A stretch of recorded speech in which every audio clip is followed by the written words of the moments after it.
हाय, मेरा नाम है अंशुल शर्मा और हम लोग जर्मनी के बारे में डिस्कस करते हैं, वहाँ की पब्लिक यूनिवर्सिटीज़ के बारे में। और ये वाला वीडियो खास करके मास्टर्स के स्टूडेंट्स के लिए है, क्योंकि मास्टर्स की जो एप्लीकेशन है, जो जो भी स्टूडेंट्स 2025 के विंटर इंटेक के लिए प्लान कर रहे हैं जर्मनी में, आई होप कि भाई काफ़ी लोगों ने ऑलरेडी अपनी एप्लीकेशन शुरू कर चुकी है, कई लोगों ने प्लान किया हुआ है,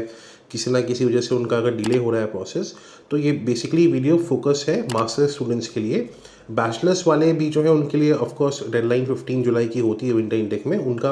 अभी रिजल्ट ही आया तो वो लोग भी प्लान कर सकते हैं, कोई प्रॉब्लम नहीं है। सबसे पहले डिस्कस करते हैं कि क्या टाइमलाइन वगैरह होता है विंटर वाले इंटेक का। मोस्ट अगर आप देखेंगे कि विंटर इंटेक की जो एप्लीकेशन शुरू होती है जर्मनी में, वो कुछ यूनिवर्सिटीज़ की जनवरी वगैरह से भी शुरू हो जाती है। इनफैक्ट कई की एक साल पहले नवंबर दिसंबर से भी एप्लीकेशन शुरू हो जाती है, बट वो बहुत रेयर यूनिवर्सिटीज़ होती हैं जिसकी एप्लीकेशन इतनी जल्दी शुरू हो रही होती है।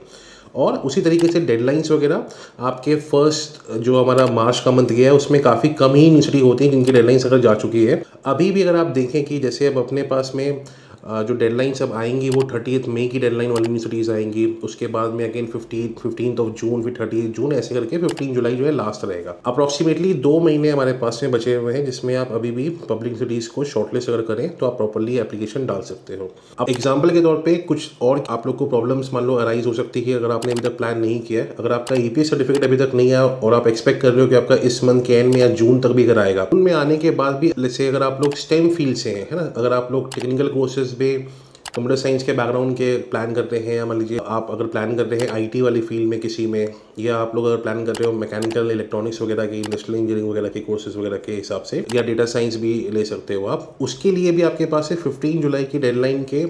बहुत ईजिली जून के मिड से 15 जुलाई के बीच में आपके पास 8-10 यूनिवर्सिटी के ऑप्शन निकल जाते हैं, जो कि काफ़ी अच्छा खासा यूनिवर्सिटी का एक चंक होता है कि आप उसमें भी अगर अप्लाई करें। और अगर आपके मार्क्स वगैरह बैचलर्स में अच्छे हैं, आपकी प्रोफाइल आइल्स का स्कोर कार्ड आपका जो है वो 7 बैंड्स के आसपास में अगर है, प्लस आपने एपीएस आपका आ जाता है उस टाइम तक, आपने और भी जर्मन लैंग्वेज सर्टिफिकेट वगैरह करे हुए हो, तो आप अभी भी लेट नहीं हुए हो, आप अभी भी अप्लाई करेंगे।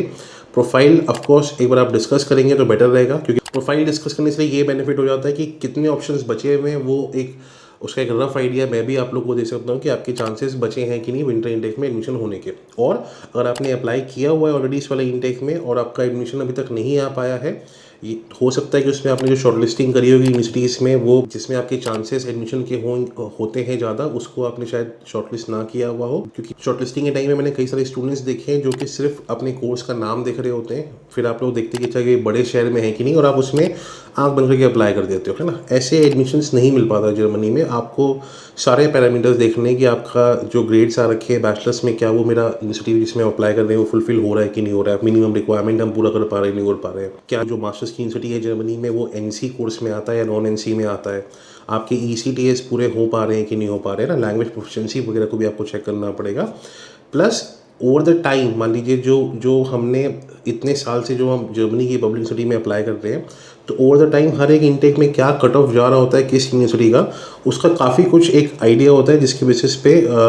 We can also help you out कि भाई आपका कहाँ कहाँ पे हो सकता है, एंड उसी में भी रिकमेंड मोस्टली कि आप यहाँ पे अप्लाई कर सकते हैं। तो टाइम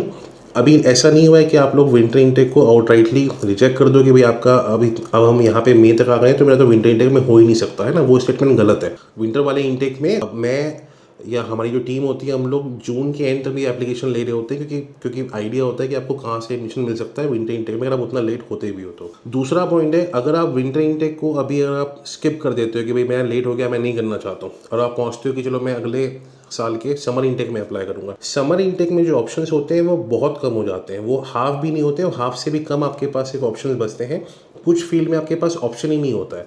अगर जो इंडिया से साइकोलॉजी बैकग्राउंड वगैरह के हैं उनके पास ऑप्शंस रेयरली ही होगा कि आपको इंग्लिश डॉट प्रोग्राम में साइकोलॉजी के रिलेवेंट कोई मास्टर्स की डिग्री मिल सके। सिमिलरली अगर आप लोग फार्मेसी बैकग्राउंड से हो तो फार्मेसी बैकग्राउंड वालों को भी आपको समर इनटेक में कोई भी रिलेवेंट कोर्स उसमें ढूंढने में इंग्लिश डॉट प्रोग्राम में पब्लिक यूनिवर्सिटी में बहुत मुश्किल आती, नहीं मिल पाता है। और अल्टीमेटली फिर आप लोग वही प्लान करते हैं कि आप किसी न किसी प्राइवेट यूनिवर्सिटी में ही जाते हो। तो विंटर इनटेक बहुत ही इंपॉर्टेंट इनटेक होता है। इसको अगर आप थोड़ा भी लेट अगर अभी भी हो रहे हो, इसको स्किप मत होने दो। मेंटली थोड़ा सा स्ट्रॉन्ग आप अपने आप को मोटिवेट रखो कि भाई मैं चाहे आइल्स का मेरा एग्ज़ाम देना है, उसमें जो स्कोर करना है, या मान लो एपीएस भी आप अगर आप सोच रहे हो कि मैं अभी अप्लाई नहीं करूँगा क्योंकि एपीएस तो आता ही 3 महीने में, ऐसा सोचने से कुछ नहीं होने वाला। अगर आप एपीएस का ट्रैक देखेंगे अभी, तो अभी कुछ टाइम से एपीएस काफ़ी सॉर्टेड हुआ है। लोगों के डेढ़ 2 महीने के अंदर में भी एपीएस आ चुकी है। इनफैक्ट कुछ लोग का 1 महीने में भी आया है ना। जब तक आप सोचोगे नहीं कि मेरे को विंटर इनटेक प्लान जो है वो करके उसी में चलना है अगर, तो आप फिर आप लेट ही होते चले जाओगे। अल्टीमेटली फिर आप समर इनटेक के लिए देखते हैं तो वहाँ पे थोड़ी बहुत आपको फिर यूनिवर्सिटी की जो वैरायटी होती है ऑप्शंस की, वो नहीं मिल पाती। उसी तरीके से आप इसमें एक प्लान और भी कर सकते हैं कि अगर आपका एडमिशन नहीं आ पा रहा है या विंटर इनटेक के लिए आप जर्मनी में अगर लेट हो रहे हो, या आपको लगता है कि नहीं मेरा प्रोफाइल उतना स्ट्रॉन्ग नहीं है कि मैं जर्मनी में पब्लिक यूनिवर्सिटी में एडमिशन ले पाऊँ, वैसे केस में अगर आप या तो प्राइवेट को देखोगे जर्मनी में, प्राइवेट में भी कई सारे प्रॉब्लम्स होती हैं शॉर्टलिस्टिंग वगैरह में कि किस में जाया जाए नहीं जाया जाए, है ना। क्या वर्थ है कि नहीं जर्मनी में पैसे लगा के पढ़ाई करने का प्राइवेट सिटी में कि नहीं। उस केसेस में आप कुछ और भी जो कंट्रीज़ जिसमें अभी डेडलाइंस बची हुई हैं, जो यूरोपियन यूनियन की कंट्रीज़ हैं, आप उसको भी एक बैकअप बना के चलो, ताकि आपके पास एक ऑप्शन रहे कि अगर आप जर्मनी में नहीं हो पाया तो आपके पास एक सेकेंडरी ऑप्शन भी बना हुआ। वो सबको भी आप लोग अगर डिस्कस करना चाहते हैं, we can always discuss that with you. और इसी तरीके से आपको कोई भी अगर डाउट्स हैं या आपने एप्लीकेशन की हुई है विंटर इनटेक का, आपका नहीं हो पा रहा है, या आप सोच रहे हैं कि मैं इसमें अब करूँ कि नहीं करूँ क्योंकि काफ़ी लेट हो चुका है, आप कॉल कर सकते हो। You can talk to us, you can discuss your profile with us, and will be happy to assist you in that. So thank you for watching this video, and don't forget to subscribe our channel. Thank you.